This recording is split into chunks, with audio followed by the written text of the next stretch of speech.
LSU and Clemson. It's time for your final preview and prediction. Locked on LSU. Here we go.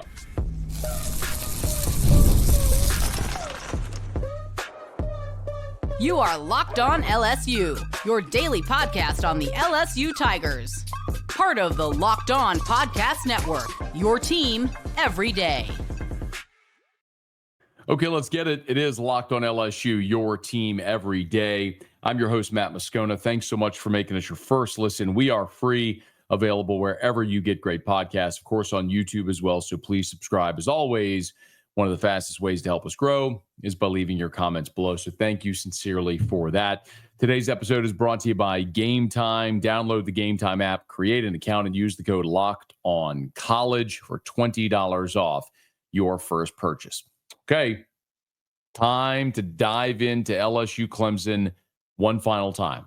We'll break down both sides of the ball, special teams, and then give you a final preview and prediction for the Tigers against the Tigers in a top 10 matchup that has been one of the most anticipated in certainly LSU, Baton Rouge, Tiger Town since 2011 when LSU opened up with Oregon.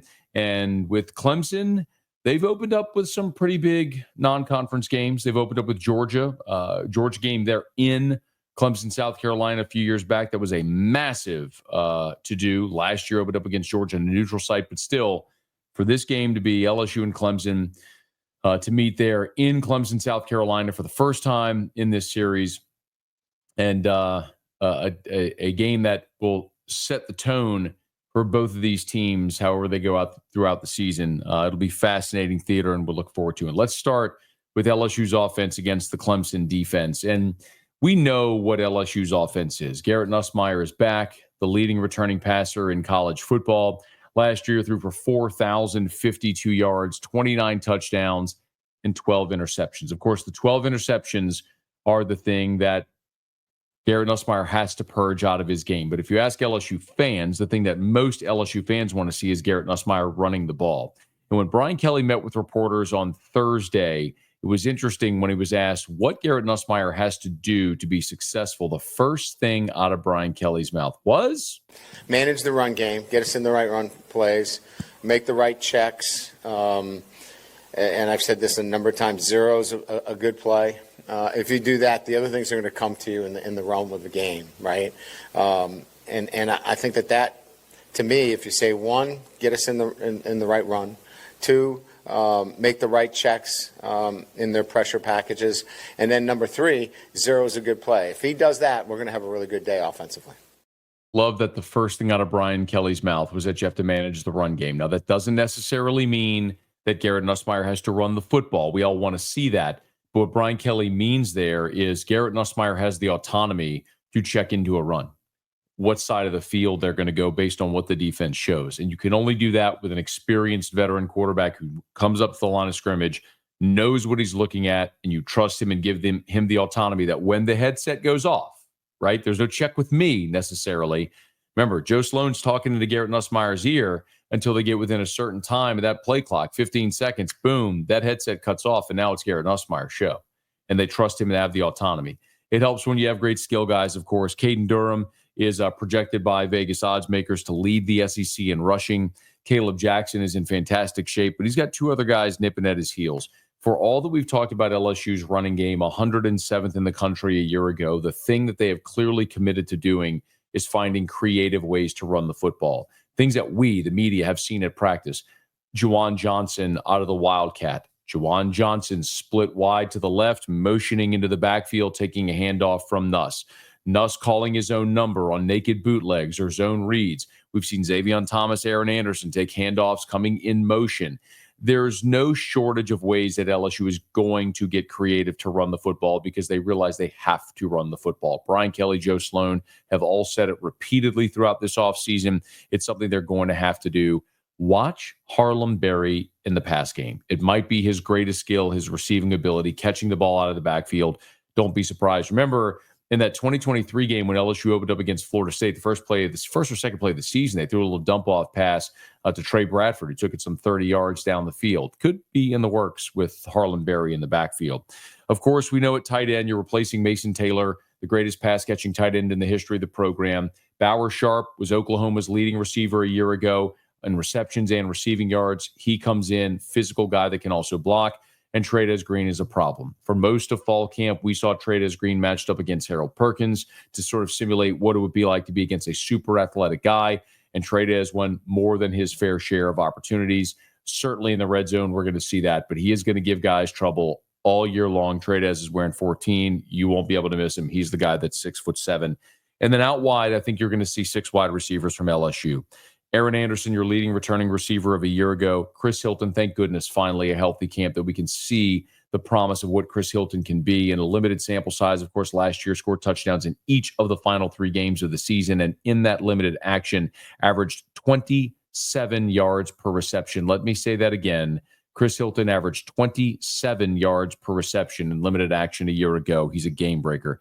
They're going to throw the ball to Xavier Thomas. He's fantastic on the outside, up the sidelines. He's an outlet to Garrett Nussmeier.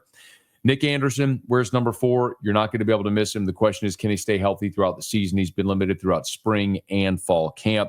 Barian Brown is the game breaker. If you're looking for someone who might blow the top off, make a play in special teams, I would be stunned if Barian Brown didn't show off his wiggle in a big play against Clemson at some point. Watch number 6. You'll be thrilled by him. And then Kyle Parker has been absolutely magnificent. Strong-handed receiver who Garrett Nussmeier trusts, who catches the football. He wears number 12. You're going to see a lot of Kyle Parker. The big question, of course, is on the offensive line, which we've talked about ad nauseum at this point. The Tigers, according to Brian Kelly, will rotate as many as 8 guys. On the previous episode, Everydayers, you heard it. Shout out Todd McClure, former all-time LSU great, All-American, Falcons Ring of Honor, said he didn't like rotating. I had a chance to talk to another all-time great offensive lineman from Notre Dame. I'm blanking. Aaron. Why am I blanking? Who's at CBS Sports? Anyway, founded the Joe Moore Award. Anyway, I asked him about rotating offensive line. He didn't love it either. Rotating is not bad if it's in the spring or maybe in fall camp, but once you get to the regular season, you want consistency, and that's a hill I'll die on. I know things are changing because depth and the length of the season, that coaches feel that they have to be able to play more players because what we're learning is they're going to need them. But the continuity is the thing that separates our position from all others in our sport. We have to be 5 that function together as one, see the game through one pair of eyes. If I'm a left guard and I'm working with a left tackle, and we're on the backside of zone and I'm covered on my outside shoulder with a 3 technique, I have to innately understand and feel, based on where that linebacker is, that we've got a combination block to, how long I have to stay for the backside tackle to take over, or how quickly I can leave if that backer is one that likes to trigger and fire. If you're rotating people and then you add different rotating backs to that, their sight lines, their eyes leading their feet, all of that are little nuances that determine whether or not a play hits correctly or it doesn't. So I'm not a believer in rotating people, and I do believe if you've got 2 quarterbacks, you don't have one. I think ideally you'd want to have 5 consistent upper-class linemen that play every game next to each other like Army did a year ago, and that's why they earned the award. They were the only unit to do that, and they were by far the most consistent. We saw what happened to Oregon. We saw what happened to Texas. We saw what happened to Notre Dame. We saw what happened to Ohio State. When they moved even one piece, it took them weeks to be able to get things back. So I'm not saying if you've got healthy bodies that's going to be the case, but for me and my money, call me old school here, I'd rather have my 5 best out there and play with those dudes all season. My apologies to Aaron Taylor. I don't know why I blanked right there. He's one of the all-time great linemen in the history of Notre Dame, first-round draft pick. He won the Outland, the Lombardi. He founded the Joe Moore Award, was a first-round pick of the Packers, won a Super Bowl, formerly of ABC, now of CBS. My apologies that I just totally blanked there. But Aaron Taylor, it's funny that the coaches seem to be dismissive of the idea that rotating offensive linemen is bad.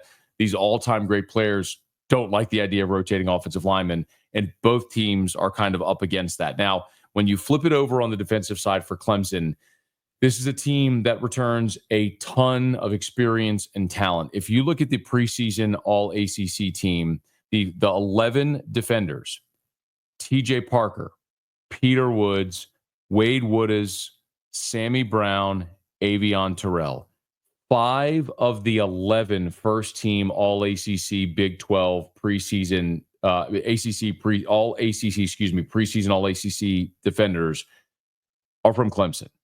And those dudes have stuffed the stat sheet. Wade Woodaz, Sammy Brown, a couple of linebackers returning. They were second and third on the team a year ago in tackles.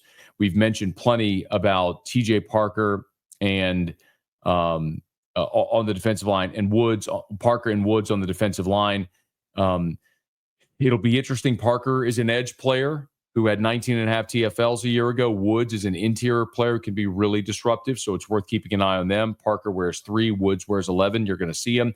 And then A.J. Terrell's little brother, Avion Terrell, is a potential All-American. He had 58 tackles a year ago, 2 interceptions, and 12 pass breakups. For context, Ashton Stamps a year ago had 14 pass breakups, so even more than Avion Terrell. But a lot of teams try to avoid Avion Terrell for obvious reasons. So it will be difficult at all levels of the defense. But again, Clemson a year ago was 84th in the country in run defense. LSU going to try to commit to running the football. Can Clemson stop it? That's going to be a massive part of this game. Of course, with a new defensive coordinator there and Tom Allen coming in from Penn State to be the new defensive coordinator at Clemson, who replaces Wes Goodwin, who was there for 1 year after Dabo promoted him internally, who had never even been a position coach before.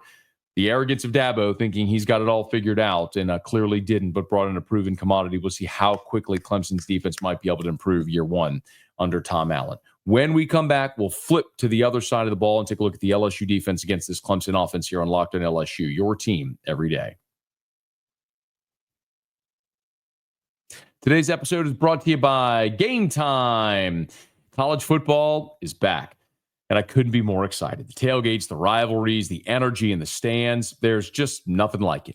But let's be real. Actually getting tickets can feel like more of a battle than the game itself. Endless queues, hidden fees, prices jumping at checkout. That's why I use Game Time, the app that gives the advantage back to the fans. It's the easiest way to score last-minute tickets at the best prices with no surprise fees. What you see is what you pay.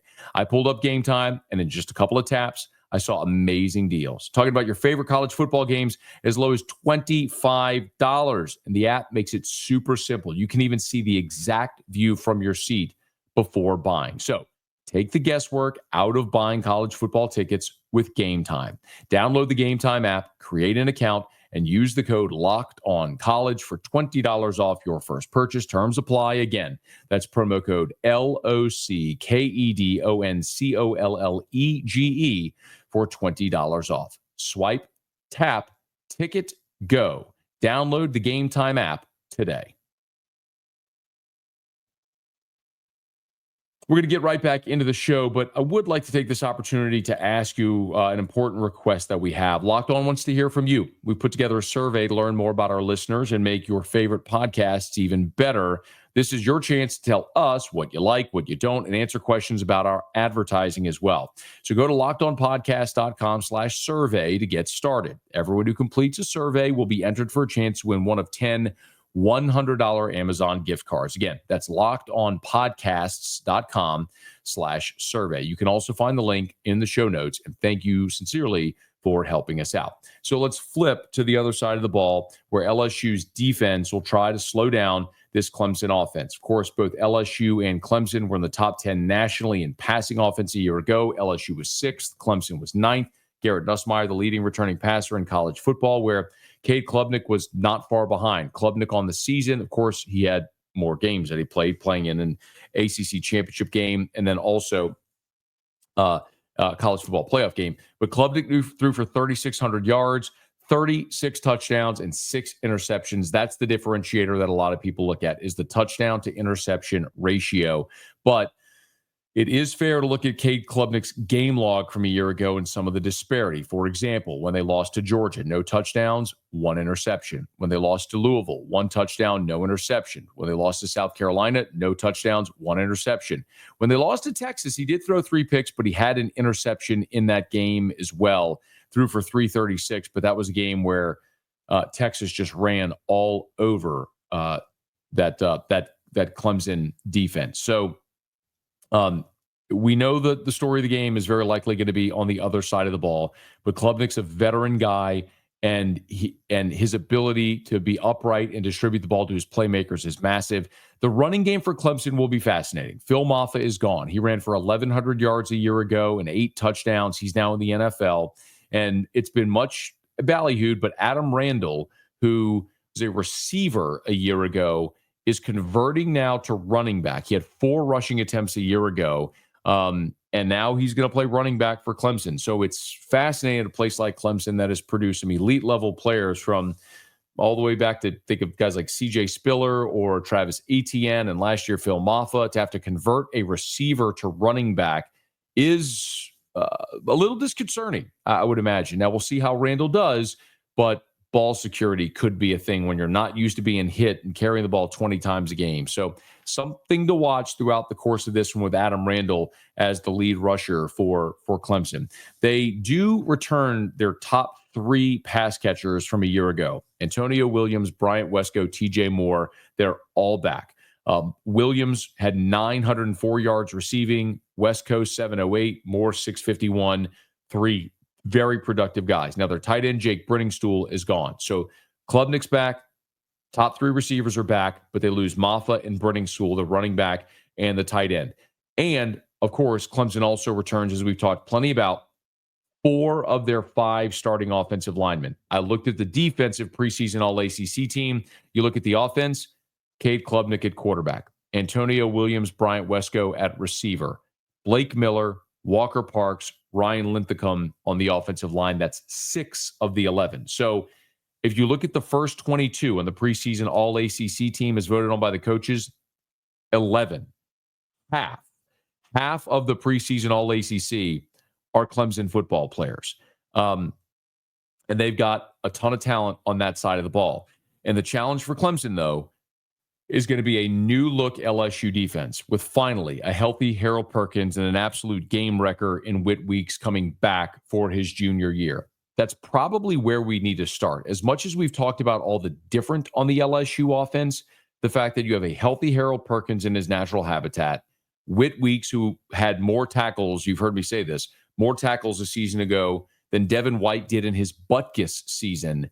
And the fact that now you've fortified your defensive line and your secondary is super significant.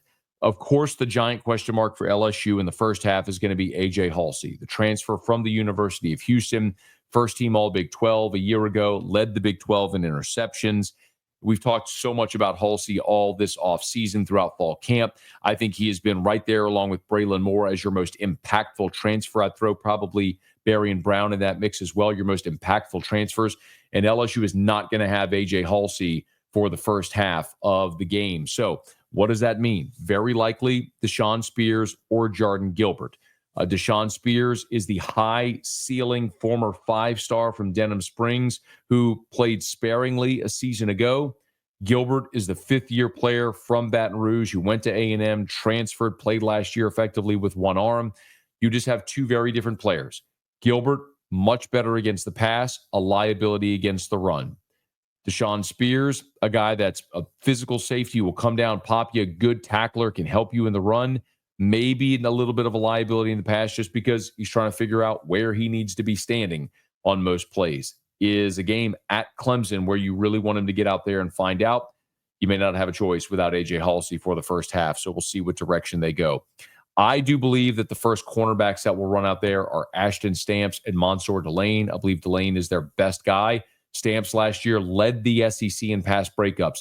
This is as good a cornerback tandem as you've had since Brian Kelly has been here. And with all due respect to year one, whenever you brought in Jark Bernard Converse and Mekhi Gardner, and those guys played exceptionally well. The reality is those were also guys that were late day 3 picks or UDFAs. These are guys that could very well be day 2 draft picks if they have great seasons this year. And oh, by the way, you've also got DJ Pickett lurking, the 5-star number 1 cornerback in the country who is going to play on this team. PJ Woodland is also going to be out there. Jakeem Jackson, don't be surprised if you see 8 get some run as well. What alignments they go with when you're talking nickel and dime packages will be interesting to see. And that's all obviously also affected by A.J. Halsey not being out there. And maybe the most significant upgrade aside from safety is on the defensive line, where you were just gutted at defensive tackle a year ago, and you're going to rotate 5 defensive tackles and no less than 4 defensive ends. You're just dramatically better at every level of the defense. So many people are picking a high-scoring game for LSU and Clemson. It's hard for me to see it because I think both of these defenses are just outstanding talent and really well coached. I think we're probably in for a little bit lower scoring game than most think. We'll talk about special teams and that third phase of special teams and get you a prediction when we wrap up next here on Locked On LSU. It's your team every day.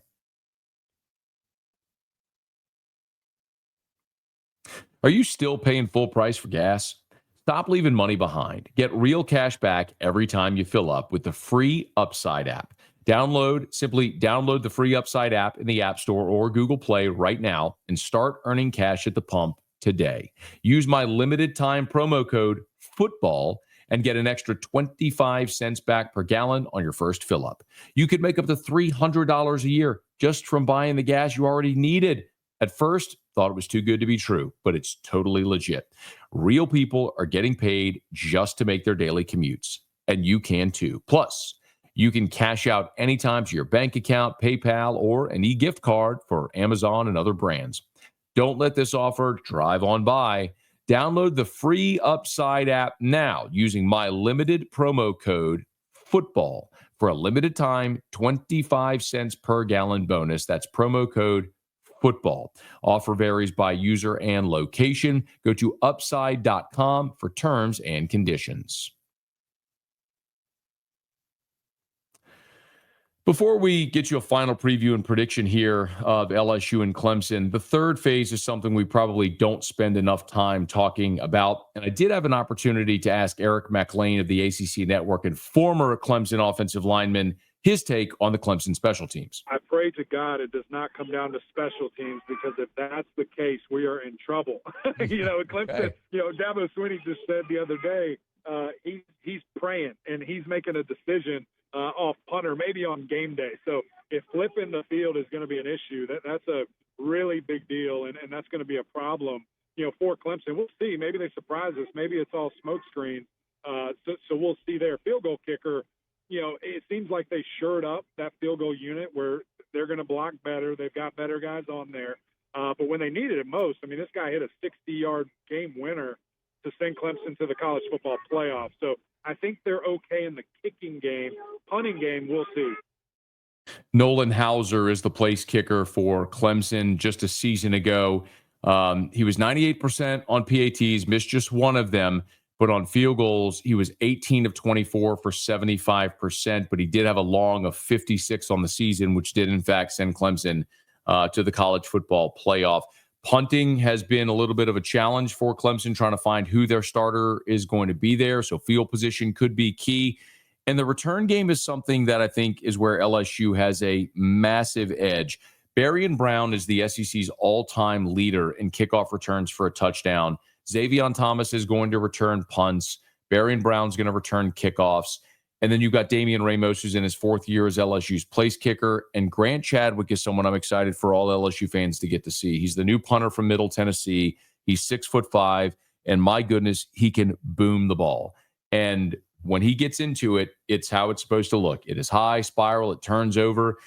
Remember, you do have a new snapper and a new holder, so the entire functionality of snap, hold, kick is something to watch. You've got Jonathan Ferguson as the snapper, replacing Slade Roy, and you've got Chadwick, very likely, who's going to be the holder, replacing Peyton Todd. So same kicker, but don't look past having a new snapper, new holder. And for that snapper, it's the first time in his college career he's snapping. He's doing it on the road at Clemson in a game like this. It's just something to file away.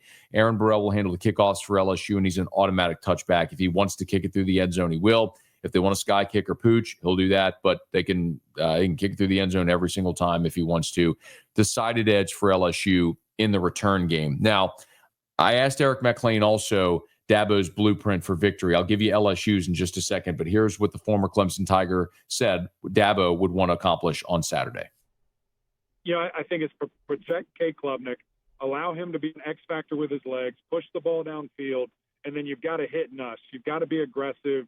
You've got to make sure that he doesn't have time to sit back there and dissect this defense Because, again, I think he's the second best quarterback in the country. I think Cade Klubnik's the first. I give him the lean because of the mobility with his legs, the thing that we have seen him to do, kind of touchdown to interception ratio. And if he's able to expound on that, man, it's going to be a fun year for both Tigers, honestly. I'm not mad at Eric MacLain for saying that he thinks Cade Klubnik's the best quarterback in the country. He's biased, as are we.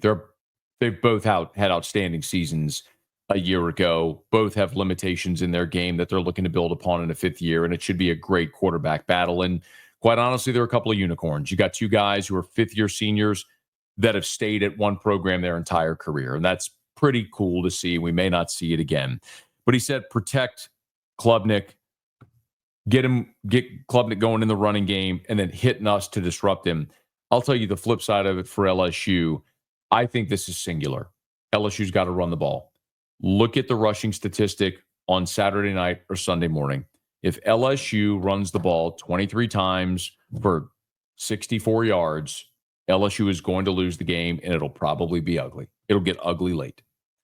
On the flip side of it, if LSU runs 35 times for $174, I think LSU wins and might even win comfortably. If they can establish the ground game to make Clemson respected, it's going to open up so much in the passing game offensively. I just look at this game, though, as an offensive line that's going on the road in a hostile environment, playing 5, trying to play as 1 for the first time, and I think it's such an unenviable ask. I do think the game goes under the total. I think it's a 20s game with Clemson pulling out a close one, a 28-24, 24-20, something like that, with Clemson getting the win. But, man, would I love to see a rematch in January. We'll see how it goes, and we'll be here every step of the way on Locked on LSU. It's your team every day. Please subscribe on your favorite podcast app. If you're on YouTube, smash the like button, subscribe, hit the bell so you're notified whenever we post a new video. Let a friend know. They love the Tigers. We got you every day for Locked on LSU, your team every day.